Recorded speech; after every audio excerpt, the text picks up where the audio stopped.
সেই দিন মুত্তাকি আল্লাহ ভীরু বন্ধুরা ছাড়া আর সবাই কি হবে? একে অপরের শত্রু হয়ে যাবে। দুনিয়াতে আপনি বন্ধু কাকে বানাচ্ছেন? কে আপনার বন্ধু? কাকে আপনি বন্ধু বানাচ্ছেন? সুবহানাল্লাহ।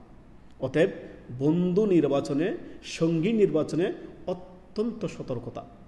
দুনিয়াতে যদি আপনি মমিন বান্দাকে বন্ধু বানান, দুনিয়াতে যদি আপনি এমন মানুষকে বন্ধু বানান যিনি আল্লাহ ভীরু, দিনদার, এবং কি যাকে দেখলে আপনার পরকাল স্মরণ হয়, যার সাথে মিশলে আপনার দ্বীনের জ্ঞান বৃদ্ধি হয়, যার সাথে মিশলে আপনার পরকাল স্মরণ হয়, এবং কি দ্বীন চর্চা হয়, অর্থাৎ আপনার ঈমান বৃদ্ধি পায়, ওই সকল বন্ধুকে আপনি ওই সকল মানুষকে আপনি বন্ধুরূপে গ্রহণ করবেন, সঙ্গীরূপে গ্রহণ করবেন।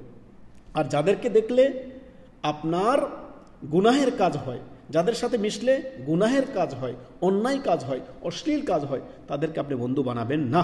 কেননা বন্ধুরা পরস্পর শত্রু হয়ে যাবে সেদিন শুধুমাত্র মুত্তাকি আল্লাহ ভীরুরা ছাড়া। আল্লাহ বলেন সূরা যুখরুফের আয়াত নম্বর 67, আল্লাহ তাআলা বলেন আল আখিল্লাউ ইয়াওমাইদিন বা'দুহুম লিবা'দিন আদু ইল্লাল মুত্তাকিন। সুবহানাল্লাহ। বন্ধুরা সেদিন পরস্পর শত্রু হয়ে যাবে। পরস্পর কি হয়ে যাবে? শত্রু হয়ে যাবে। একমাত্র যারা ইল্লাল মুত্তাকিন, যারা আল্লাহ ভীরু, যারা আল্লাহকে ভয় করেছে, যারা আল্লাহর ভয়ে দুনিয়াতে সকল অন্যায় কথা কাজ থেকে বেঁচে থেকেছে, যারা আল্লাহর ভয়ে একমাত্র মুহাম্মদুর রাসূলুল্লাহ সাল্লাল্লাহু আলাইহি সাল্লামের ইত্তেবা অনুসরণ করেছে, কোরআন সুন্নাহ ভিত্তিক নিজের জীবন যাপন করেছে।